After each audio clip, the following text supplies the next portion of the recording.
What's up guys, Pickup TCG here and welcome back to another video on the channel. Today guys, we'll be covering something that I've really been focused on a lot lately, especially with post-rotation, and that is Mew VMAX. Which version is better to play? Which one is the one that you should focus on? And which one is just not good enough for this format?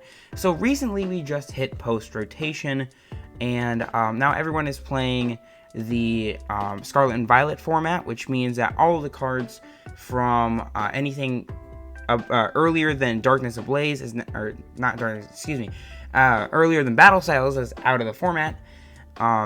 So we are now playing a completely new, a little bit slower yet faster paced format depending on which deck you're playing.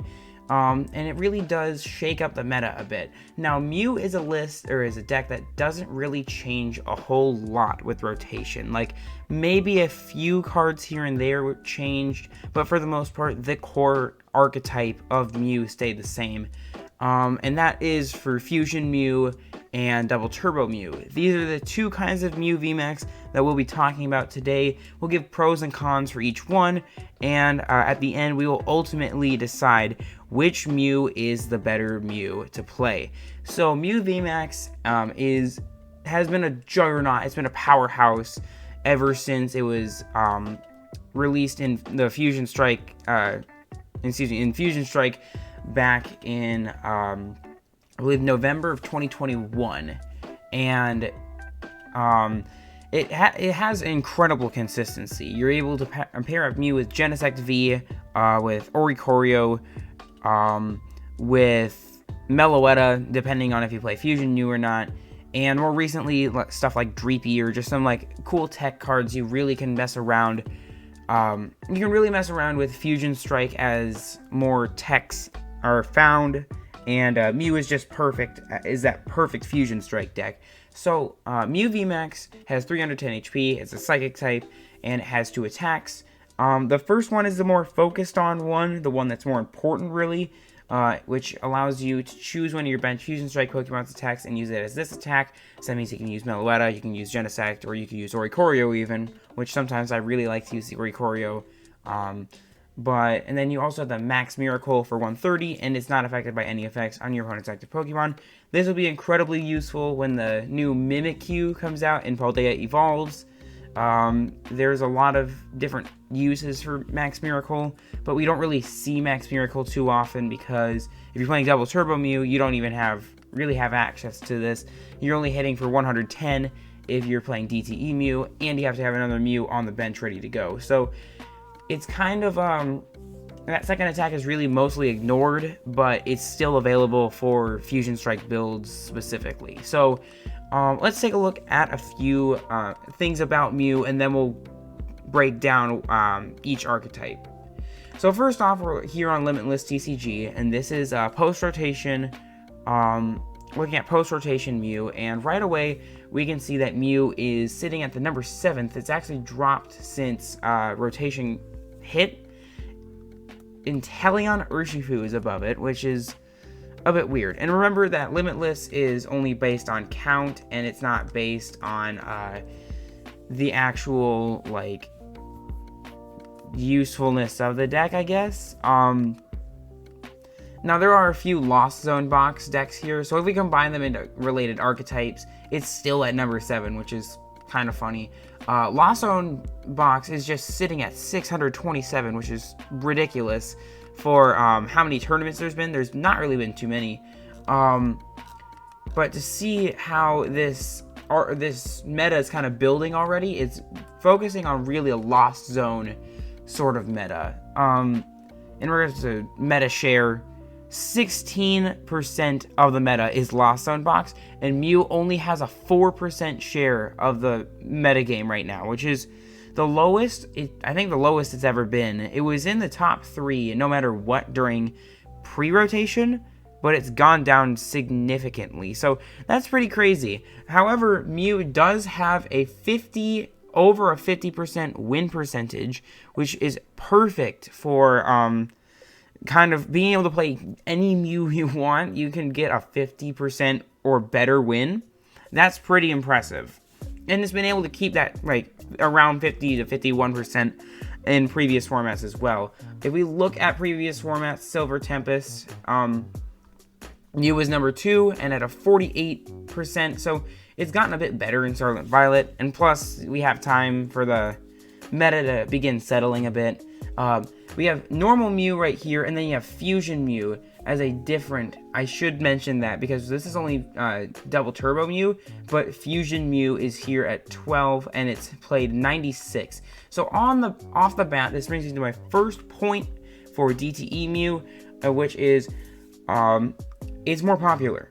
DTE Mew has way more meta share than Fusion Mew, and it performs a bit better. It has a 50, as you were saying before, 50.47% win rate, and then Fusion Mew only has a 48.86% win rate.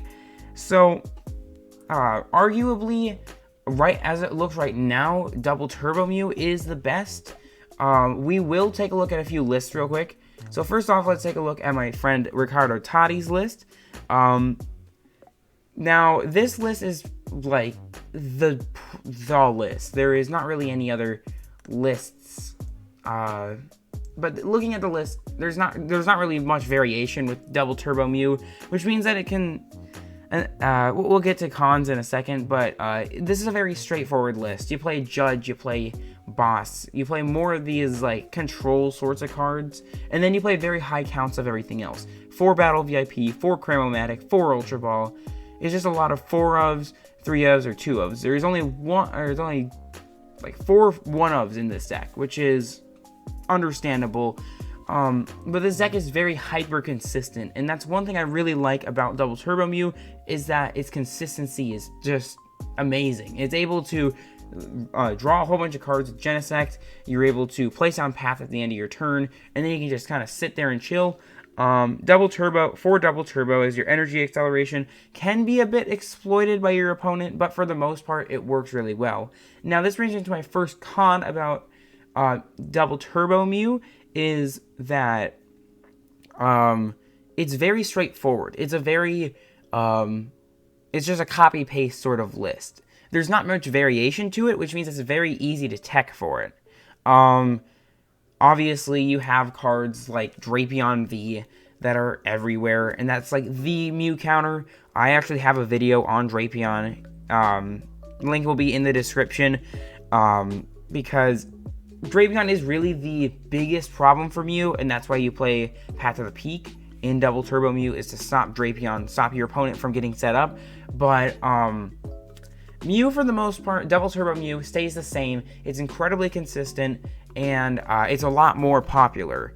Another thing real quick about double turbo Mew before we go and talk about Fusion Mew is that it's very control oriented. You can judge your opponent. You can basically go judge Path, and your opponent doesn't normally have much of a response. Especially being able to go Roxanne Path, that's even better, because you've just limited your opponent to very few options. Now, this is another problem if you're facing something like Lost Box or Gardevoir, because it doesn't really matter if you place down Path. You're only really hurting yourself in that case. Because Gardevoir sure might lose its Psychic Embrace ability, but it doesn't lose out on Kirlia or using Shining Arcana with the single strike Gardevoir, or single prize Gardevoir, or they can use something like Gallade or something like that. So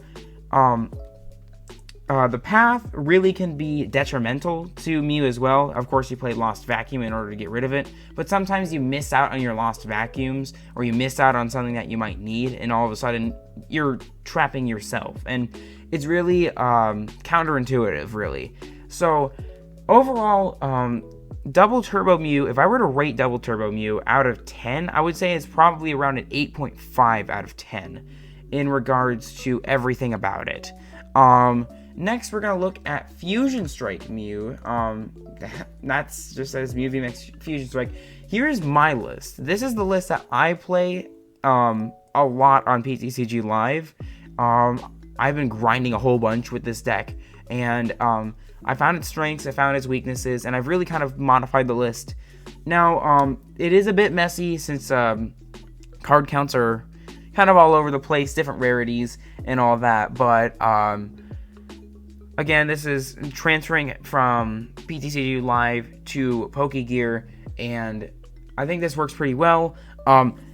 So yeah, sorry. Pokegear is a great place for you to be able to just kind of look at your deck, take a better look rather than the tiny little menu on PTCG Live. But my list is incredibly different from Ricardo Totti's list. Like, there is a ton of different things about this list. First off is obviously Meloetta. Meloetta is basically the Fusion Strike Pokemon that you play in your Fusion Mew build, and Fusion Strike Energy is an addition to those double turbo energies. So let's break down this list real quick. I have done a few videos on my Mew deck before, but I have changed it for post rotation, obviously, and I've kind of changed a few card counts just because I'm still experimenting with a few things here and there. First thing I want to mention is the, let's see, there are a few different things about this deck. First off, I want to mention Sparkle. Elisa Sparkle, I used to play 3, I play 2 now, and I play Peony instead of playing something like Arven, which I know that this deck doesn't play any Arven, but I've seen a lot of Double Turbo Mew and even Fusion Mew playing Arven. So, we also have access to stuff like Path to the Peak. Collapse Stadium is really useful, especially when you want to discard one of your bench damaged Mews or a damaged Genesect. You can use a Collapse Stadium. It's also really good against something that might need more Pokemon in play, like Raikou or something like that. And then Lost City is perfect for something like getting rid of Drapion specifically. First thing I want to mention about a benefit for Fusion Mew is that it can Meloetta Donk.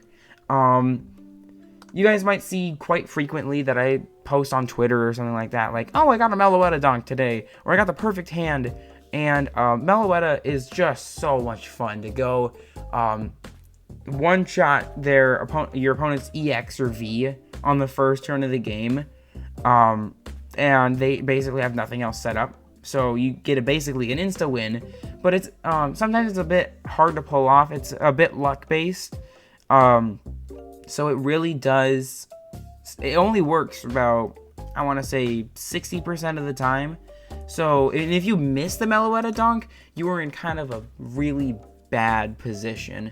So that comes to the first con, is that if you overcommit to getting your Fusion Strike energies in play with Elisa Sparkle and getting your Meloettas in play, plus trying to set everything else up using stuff like Battle VIP Pass or whatever, you really are shooting yourself in the foot for the rest of the game. Sometimes, if you know how to play Fusion Mew, you can kind of work off of it and you can slowly set up again. But sometimes, even if you go second, that's one of the biggest problems with going second and using Sparkle and being able to attack, is that you're giving your opponent a turn to set up. And if you miss it, then your opponent's already ahead. So now they're going to go double ahead, and now they're going to be in a prime position. So my counts are kind of all over the place. I get it. Like, I'm playing 1 copy of Choice Belt and only 1 copy of Forest Sealstone in here. And that's just because Fusion Mew does take up a bit more stuff in order to get the fusion combo going. First off, Fusion Strike Energy and Elisa Sparkle are both in here as they take up 6 deck slots, and then you kind of build around that. Meloetta takes up 2 more deck slots, so we're already up to 8 deck slots that are already taken up by the Fusion Strike engine specifically. And then you have stuff like Peony and other different cards in here, or different counts, that really do change the deck's kind of how it works a bit. Fusion Strike Energy is really awesome, especially with the Sparkle engine, because even if you don't get your Meloetta Donk, you can power up a Mew in 1 turn and cross Fusion Strike for more damage than the double turbo.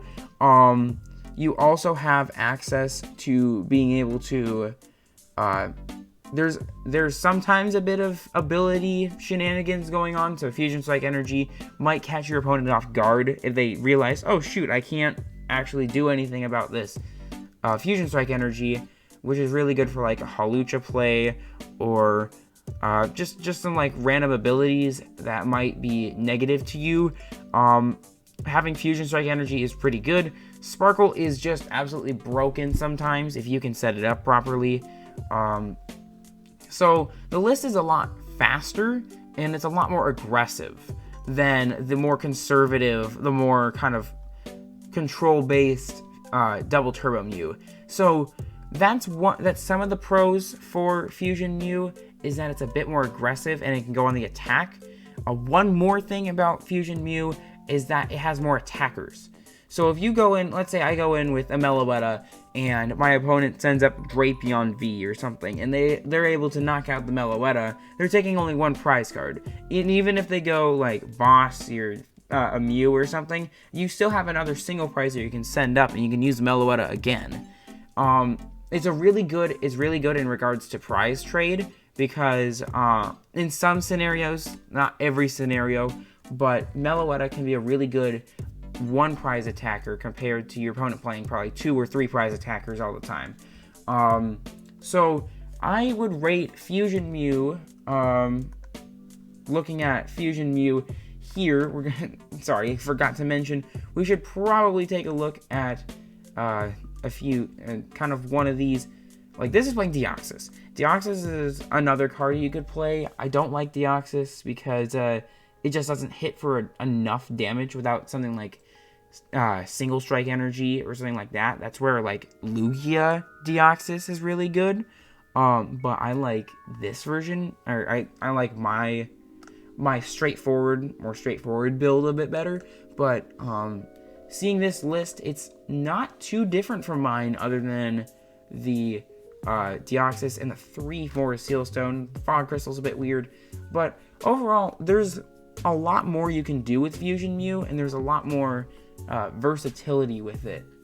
So I would rate Fusion Mew probably a 7 out of 10 in regards to everything about it, because it's strong, it's fast, and it's able to kind of throw your opponent off guard, but it falls into some pitfalls, and it relies heavily on you drawing well on the first turn. So it's in regards to statistics, like statistically, Double Turbo Mew wins by a good bit. But this brings me to my last point, and that's in regards to which should you play. Honestly, it's up to you. At the end of the day, you can look at all these statistics. You can look at all of the standings and whatever, all these numbers on paper or on your screen, and you might think, oh, it's you gotta play Double Turbo Mew, or I like Fusion Mew better. And that's where you really can. It just really is up to you. If you want to play Fusion Mew, by all means. If you like Fusion Mew better, play Fusion Mew. I'm a Fusion Mew player, and I wouldn't want any other way. And I win a lot more of my games. I win. If I were to look on live right now, I think I have like 75% win percentage, which is pretty awesome. And I haven't, when I've played Fusion Mew in local tournaments, I haven't lost a single tournament. I've actually gotten first in every single one of them. But then you've got something like Double Turbo Mew, which is on paper better, and in concept it's a bit better. It's a bit more consistent, and it's also really good. So at the end of the day, it is up to you, and not some statistic here on Limitless or some other YouTuber trying to tell you this is the best way to play Mew. At the end of the day, it is up to you on what you want to play. But yeah, that's gonna wrap it up for this video on Mew VMAX, a deck that's kind of in the middle right now, but I'm pretty sure as time goes on, Mew will get back to its former glory as the meta settles down. But that's going to wrap it up for this video. Thank you all so much for watching. As always, God bless, have fun, we'll see you out there, and we'll see you next time. Thank you so much for watching.